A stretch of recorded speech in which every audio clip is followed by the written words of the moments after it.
Hey everyone, what's happening? As promised, I'm going to do a little video of adding a coil to this big pot. And I'll try my best to explain what it is that I'm doing. The method I use is what I refer to as a modified coil and throw, which means that instead of adding or rolling out a really thick coil and then adding that to the rim and throwing it, I actually throw the coil like a big thick ring of clay and then attach it to this piece and throw it. And what I do is I kind of round this rim off a little bit. I don't know if you can see that. And then this is the coil right here, okay? And this is from 15 pounds of clay. I don't know if you can see this. I've actually made a little groove in the rim there, and that's gonna fit right over the other one, okay? So when I attach it, I'm gonna get this sort of a thing going on. All right, so far I have 25-pound base, 15-pound coil, another 15-pound coil. I'm gonna add another one here. And this will get me maybe 6 inches or so it'll get me up to about right here, maybe. And the reason for that, I'm doing 15 pounds, which is gonna get me about 6 inches. And I could do more. I could easily do a 20-pound coil or a 25-pound coil. But the problem is that that's a lot of weight sitting on this wall. And this is still, it's not quite leather hard, okay? So if I add too much weight to it, I'm gonna start having problems with this collapsing down here. So 15 pounds I found is just about right. Any less than that, it actually becomes too hard to throw that coil. It gets too thin. So let's do this.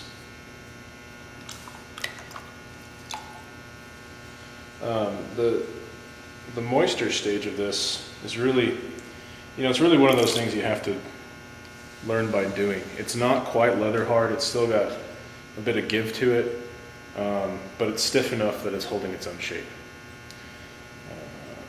And with cylindrical pieces, pieces that are more straight up and down, you can actually attach the coils at a wetter stage. These sort of full-figured ones have to set up a little more, because you have all this weight pushing down on it in this narrow base that wants to collapse. And right now, this is actually really stiff down here. This is really hard, but this is still pretty flimsy. You'll notice that I don't score. I've given up on scoring, and that's worked pretty well for me. So I'm gonna stop this. Hopefully I measured right. This should fit pretty well. Perfect. There you go, okay. Tap, push it down on there. And I'm going to kind of work this edge down. These wheels that I'm using are Creative Industries. I don't know what model they are. I don't really care for them. And especially with these big pots, they're not really made to make these big pots, and when you start and stop, they don't have very good control. So I'm just going to use a needle tool, and I'm just going to cut right in here. And this is kind of tricky. You kind of have to hold the needle tool, kind of push it up a little bit. You don't want to push it down, because then you gouge into the clay.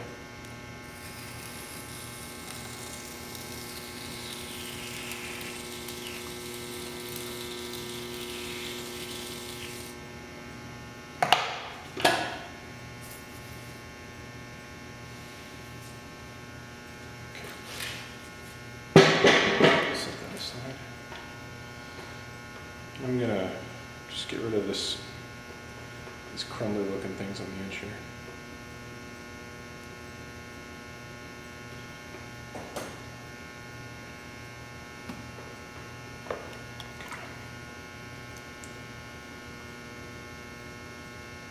Add a little bit of water to this. Well, this is kind of I'm not using water, it's more of a slip. Now, you're probably not going to be able to see this, but I'm actually going to take, like I done on the outside here, I'm going to take that inside flange and push it down over the wall and smooth it in. And I'm going to support it from the outside. Because this is still kind of wet, if I'm just pushing on this, it's going to start to push this wall out. I don't want that to happen.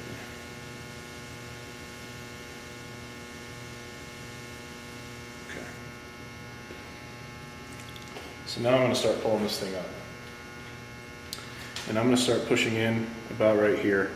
And I'm really going to, I have to push in pretty hard because this coil it's about that thick.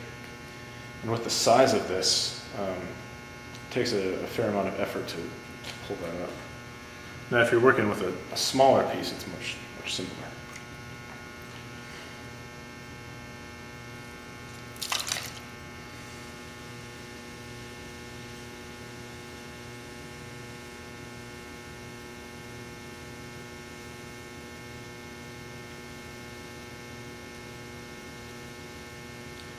And you have to really take your time and remember that this piece is, like 24 inches wide. So it takes a little while for that piece to completely revolve underneath my hands.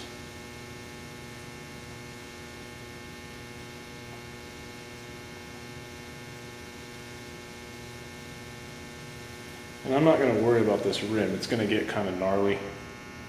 It's got this weird thing going on. But I'm just going to leave it.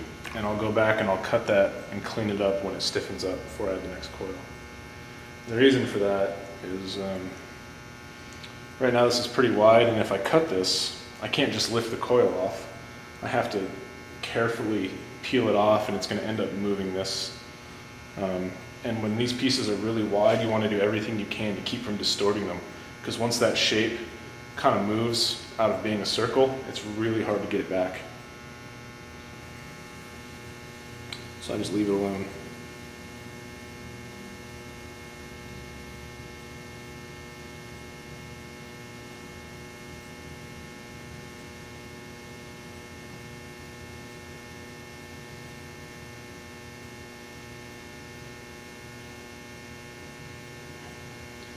And now this is a little more difficult because I want this shape to go in. So I'm having to fight this a little more. The bottom of the piece here, when the shape is going out, is actually kind of easy. The downside down here is that if you get that shape too far out, you'll never be able to bring it back in. But up here, having to keep the shape going in is kind of difficult because the centrifugal force wants it to go out. And there's so much mass in this chunk of clay that I've added that it's hard to fight that sometimes.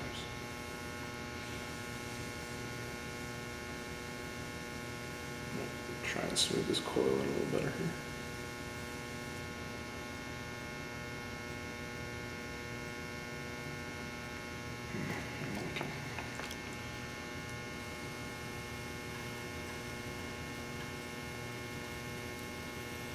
There we go. That's better.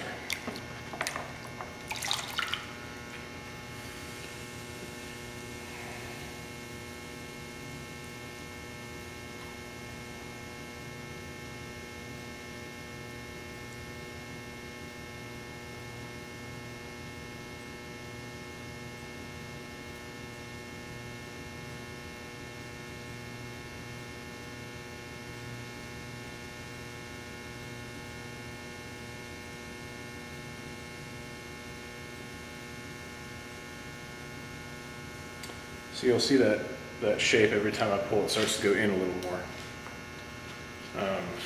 And you have to control that with the throwing because there's no way to collar this in. If you bring that up as a cylinder, how are you going to bring that in? You can't do it. So you have to do it while you're pulling. I think I can get one more pull out of this. I'm shooting for about, 3/8 of an inch.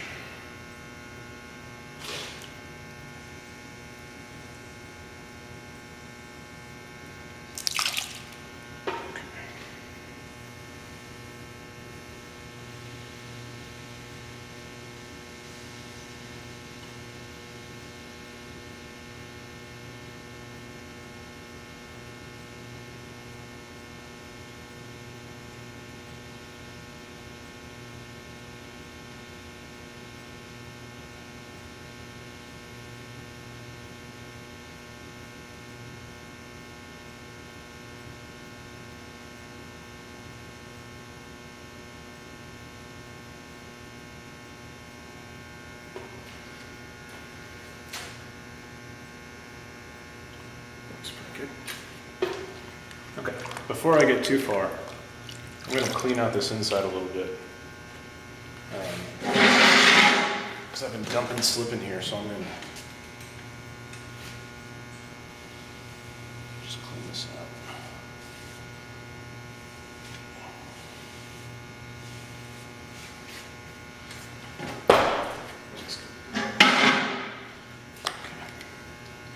Now this is the trickiest part, is ribbing this. And especially when the shape is starting to go in like this, what'll happen sometimes is as you're ribbing this top up here starts to want to get floppy and it wants to fall in. So you have to be really careful as you're shaping this. So the first thing I'm going to do is go in and get rid of these throwing rings. You see that rim starting to wobble? Yikes.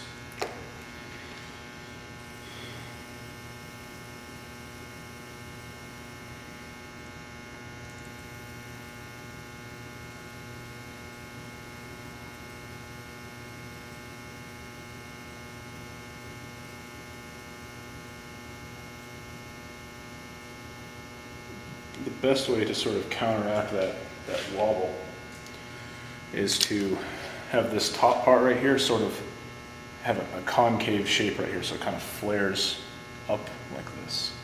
Because if it's flaring out, convex shape, then it's easier for it to collapse inwards. And this really only applies to these wide shapes. When you're doing skinny pieces, like in this sort of a range, it's a little less common. It doesn't really happen.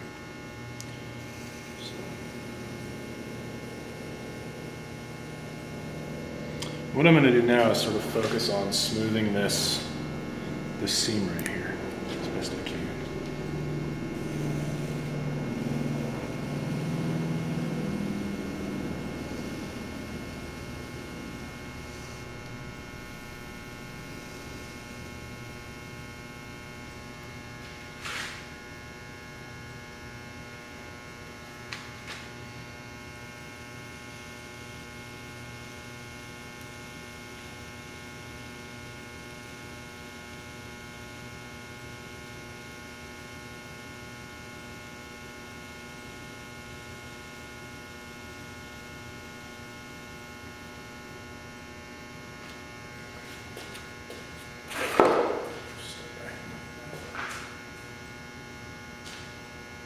Looks pretty good.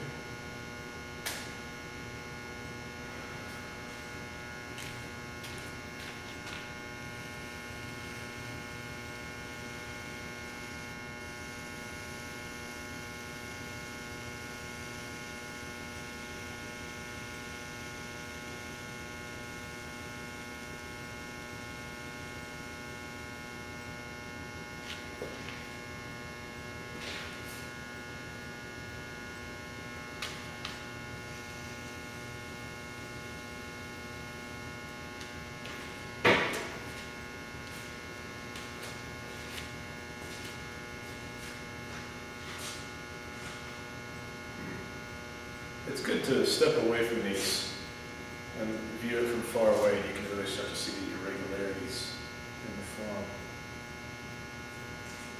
So it's not too bad. I think that the best thing that I've figured out for keeping this form going is to not make the walls too thin. If you're trying to make these walls paper thin, it gets really hard to keep that form continuous. So like I said, these are about 3/8, give or take. And you can always go back and you can trim it up if you want to. You know, if there's a bulge right here, I could go back and kind of trim that out a little bit. Ideally, you don't want to do that, but you can.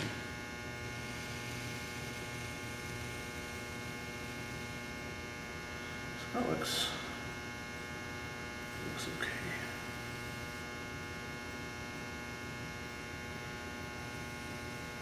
Okay, like I said, when this sets up, when I'm ready for the next coil, I'll go back in and just cut this top part out and make it completely flat, ready for the next coil. Well, it's as easy as that.